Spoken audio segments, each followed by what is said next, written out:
Chapter 27. I went with him and sat in his music room and listened to him play the D minor English suite. All through tea I had waited for some indication on his part that he knew I had seen the girl, as he must have known, for it was obvious that the nocturnal concert had been given to announce her presence. But I intended to follow the same course of action as I had over the earlier incident, to say nothing until he gave me an opening. Not the slightest chink had appeared in our conversation. Conchis seemed to me, no expert, to play as if there was no barrier between him and the music, no need to interpret, to please an audience, to satisfy some inner vanity. He played, as I suppose Bach himself would have played, I think at a rather slower tempo than most modern pianists and harpsichordists, though with no loss of rhythm or shape. I sat in the cool, shuttered room and watched the slightly bald head behind the shining black harpsichord. I heard the driving onwardness of Bach, the endless progressions.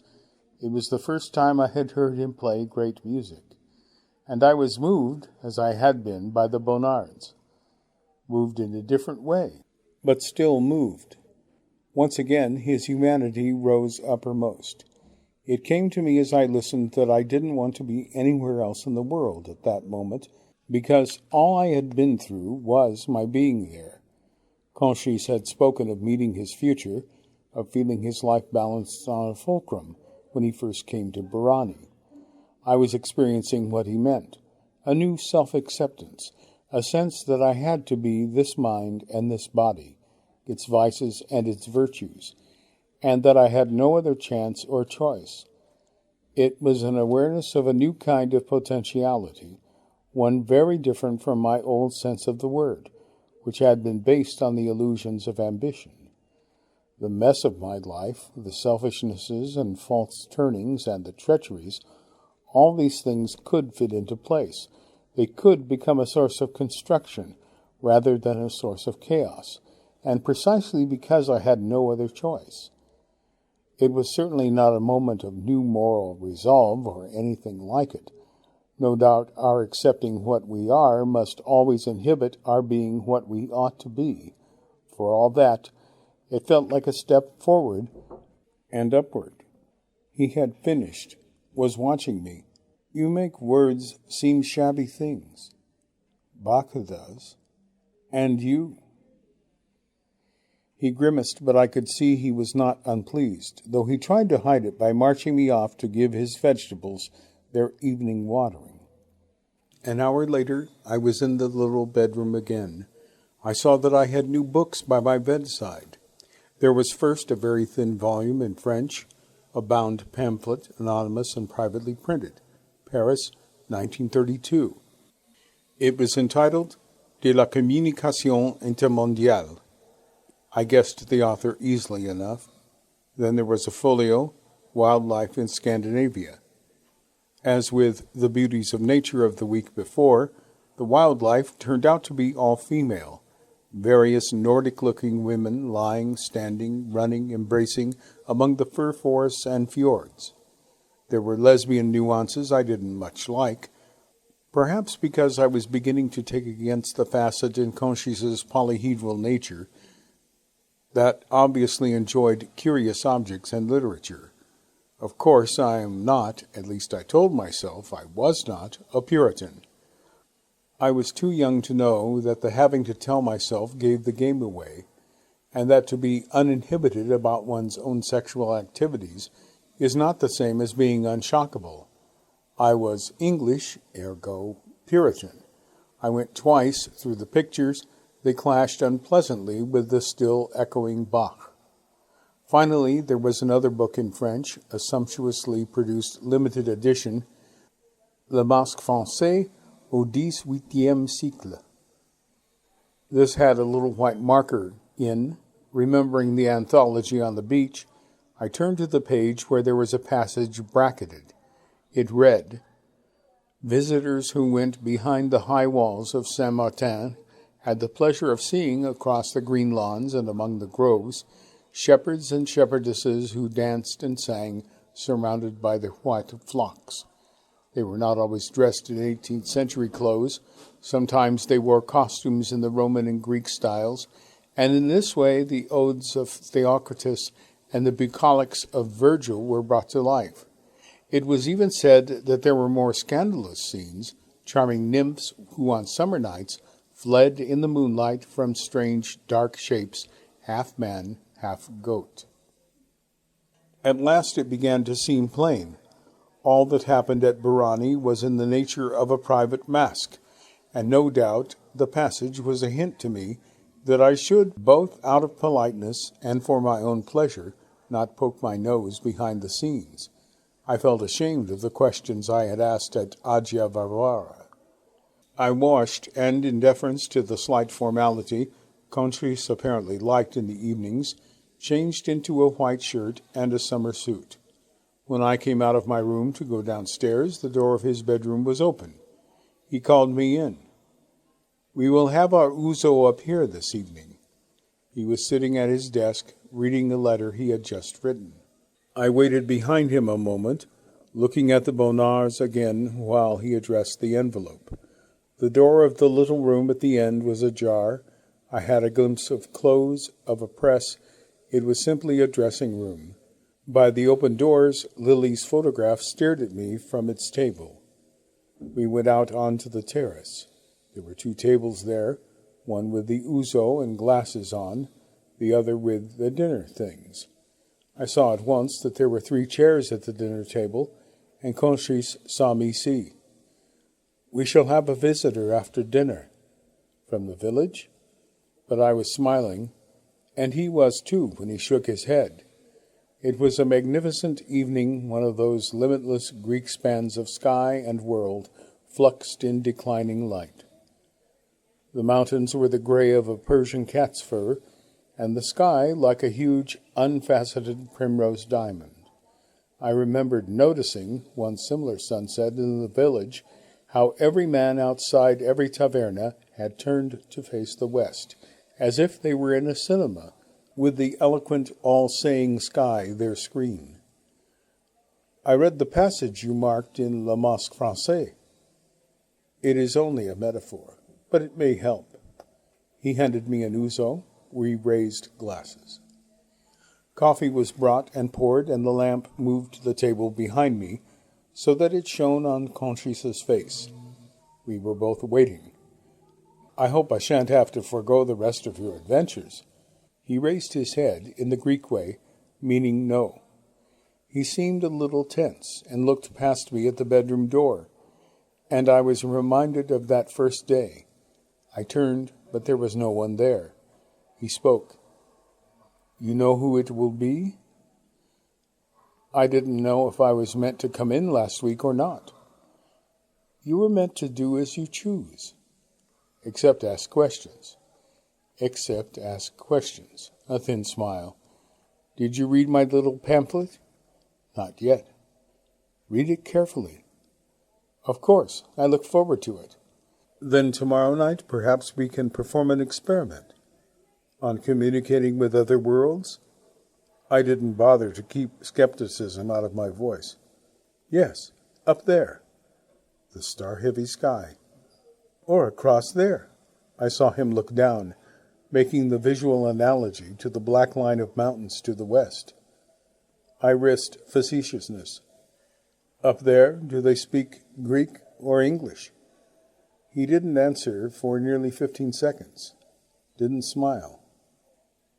"They speak emotions." "Not a very precise language."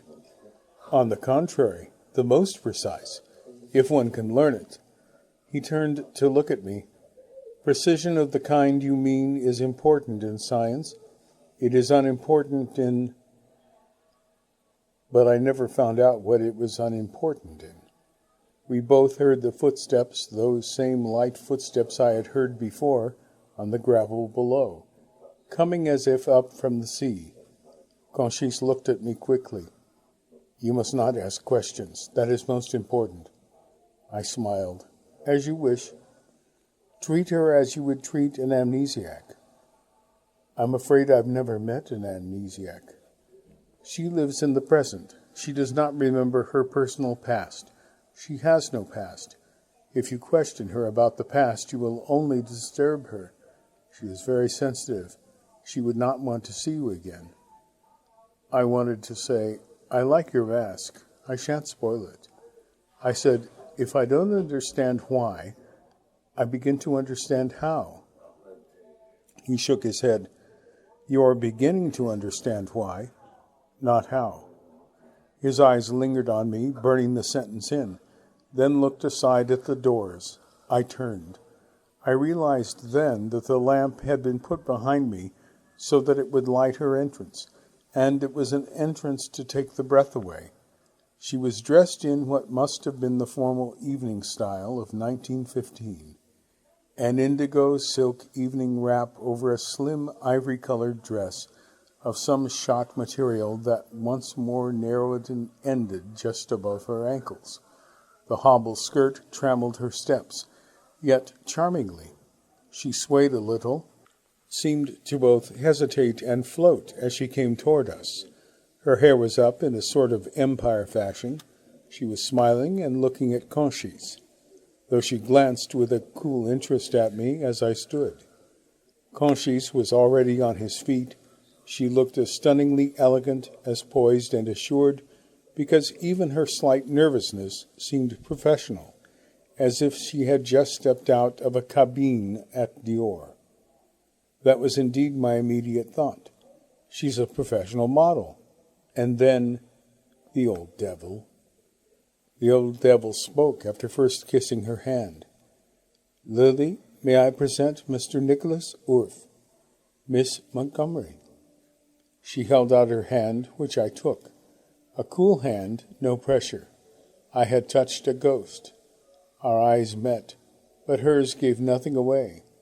I said hello, but she replied only with a slight inclination, and then turned for Conchise to take off her wrap, which he placed over the back of his own chair. She had bare shoulders and arms, a heavy gold and ebony bracelet, an enormously long necklace of what looked like sapphires, though I presumed they must be paste or ultramarines. I guessed her to be about 22 or 3, but there clung about her something that seemed much older, 10 years older. A sort of coolness, not coldness or indifference, but a limpid aloofness. Coolness in the way that one thinks of coolness on a hot summer's day. She arranged herself in her chair, folded her hands, then smiled faintly at me. It is very warm this evening. Her voice was completely English. For some reason I had expected a foreign accent, but I could place this exactly. It was my own. Product of boarding school, university, the accent of what a sociologist once called the dominant 100,000. I said, isn't it? Conchise said, Mr. Orff is the young schoolmaster I mentioned. His voice had a new tone in it, almost deference. Yes, we met last week. That is, we caught a glimpse of each other. And once again she smiled faintly, but without collusion, at me before looking down. I saw that gentleness Conchise had prepared me for, but it was a teasing gentleness, because her face, especially her mouth, could not conceal her intelligence.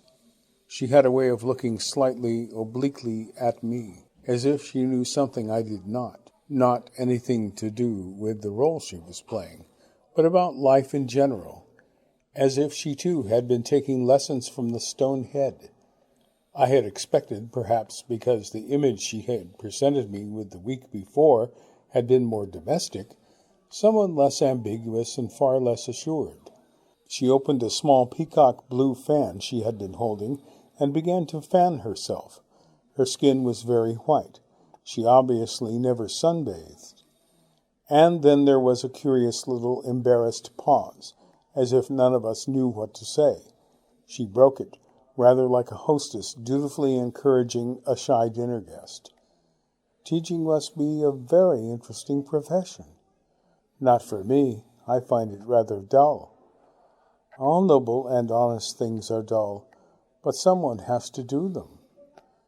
Anyway, I forgive teaching, since it's brought me here. She slipped a look at Conchis, who bowed imperceptibly. He was playing a kind of Talleyrand role, the gallant old fox. Maurice has told me that you are not completely happy in your work. She pronounced Maurice in the French way. I don't know if you know about the school, but... I paused to give her a chance to answer. She simply shook her head with a small smile. I think they make the boys work too hard, you see, and I can't do anything about it. It's rather frustrating. Could you not complain? She gave me an earnest look, beautifully and convincingly earnest. I thought, she must be an actress, not a model. You see, so it went on. We must have sat talking for nearly 15 minutes in this absurd, stilted way. She questioned. I replied. Conchis said very little, leaving the conversation to us. I found myself formalizing my speech as if I, too, was pretending to be in a drawing room of 40 years before. After all, it was a mask, and I wanted, or after a very short while began to want, to play my part. I found something a shade patronizing in her attitude, and I interpreted it as an attempt to upstage me, perhaps to test me, to see if I was worth playing against. I thought once or twice that I saw a glint of sardonic amusement in Conchis's eyes, but I couldn't be sure. In any case, I found her far too pretty, both in pose and in action, or acting, to care. I thought of myself as a connoisseur of girls' good looks, and I knew that this was one to judge all others by. There was a pause, and Conchis spoke. Shall I tell you now what happened after I left England? Not if it would bore Miss Montgomery. No, please. I like to listen to Maurice. He kept watching me, ignoring her. Lily always does exactly what I want. I glanced at her. You're very fortunate, then. He did not take his eyes off me. The furrows beside his nose caught shadow, deepening them. She is not the real Lily. This sudden dropping of the pretense took all the wind, as once again he knew it would, out of my sails. Well, of course. I shrugged and smiled. She was staring down at her fan. Neither is she anyone impersonating the real Lily. Mr. Conchis, I don't know what you're trying to tell me. Not to jump to conclusions. He gave one of his rare, wide smiles. Now, where was I? But first I must warn you that this evening I give you not a narrative, but a character. I looked at Lily. She seemed to me to be perceptibly hurt. And just as another wild idea was beginning to run through my mind, that she really was an amnesiac, some beautiful amnesiac he had somehow literally and metaphorically laid his hands on. She gave me what was beyond any doubt a contemporary look, a look out of role, a quick, questioning glance that flicked from me to Conchis's averted head and back again. At once, I had the impression that we were two actors, with the same doubts about the director.